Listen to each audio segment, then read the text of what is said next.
이재유가 일본어가 341, 종합과목이 177, 수학이 120이었습니다.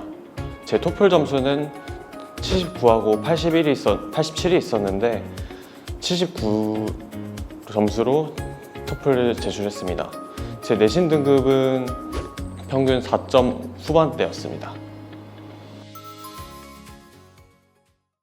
어렸을 때부터 가족과 함께 일본 여행을 가거나 여러 일본 문화를 접할 기회가 많았습니다. 그러므로 인해서 자연스럽게 일본을 좋아하게 됐다고 생각합니다. 두 번째로, 일본은 현재 일자리 부족 상태에 있습니다. 그렇기 때문에 현재 취업난에 시달리고 있는 한국보다 좀 더 취업이 수월할 거라고 생각해 일본을 선택하게 되었습니다.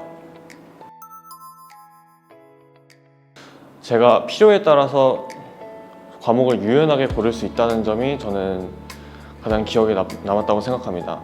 예를 들어서 토플의 점수가 나와서 더 이상 토플을 들을 필요가 없었을 때는 토플 대신 다른 종합과목 같은 부족한 과목을 추가로 들을 수 있다는 점이 저는 가장 기억에 남았다고 생각합니다. 저만의 공부법이라고 하면은 크게 두 가지가 있다고 생각합니다. 먼저 한자 관련해서는 모르는 한자를 외워야 할 때 한자를 파트별로 모두 나눠서 순서대로 조립하는 방식으로 저는 한자를 외웠습니다. 그리고 종합 과목의 경우에는 단순히 외운다는 것을 넘어서 내용을 이해하고 활용하는 방법을 익히면서 어려운 문제에 유연하게 대응할 수 있도록 준비했습니다. 공부를 하면서 꼭 해야 되는 것은 일본 뉴스를 보는 거라고 저는 생각합니다. 일본의 ANN이나 TBS 같은 뉴스를 보면서 청해가 아닌 실제 일본어 발음을 익히고 일본의 실제 표현을 익히는 것이 저는 중요하다고 생각합니다. 그러나 하지 말아야 될 것은 쉽게 낙담하는 거라고 생각합니다. 공부 실력은 우상향으로 바로 오르는 게 아니라 계단식으로 점진적으로 올라갑니다. 그래서 성적이 오르지 않았다고 해서 굳이 낙담할 필요는 저는 없다고 생각합니다. 시험 당일에 저는 오징어 게임에 간 것 같다고 생각했습니다. 이때 실패하면은 진짜 죽는다는 생각 하나만으로 시험에 임했었습니다.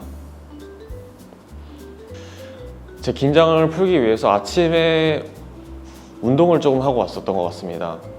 특히 유산소 운동 위주로 해서 아침에 잠 기운을 조금 덜어내려고 노력했던 것 같습니다.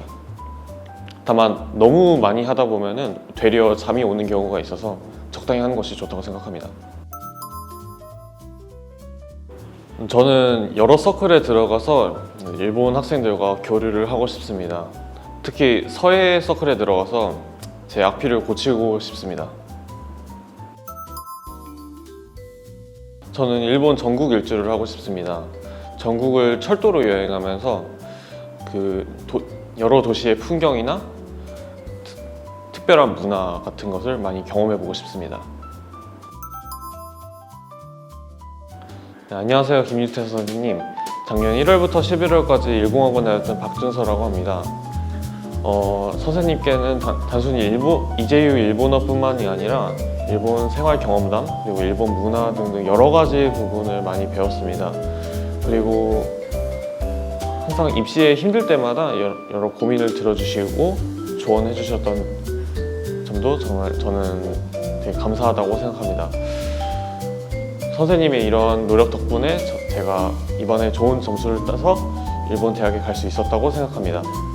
그리고 박미연 선생님과 여러 데스크 선생님께 가끔씩 시간 있을 때마다 데스크에서 이런저런 얘기하고 했는데 그럴 때마다 친절하게 상담에 응해주셔서 정말 감사했습니다. 시간 날 때 한국 올 때 일공학원 들려서 인사드리겠습니다. 감사합니다.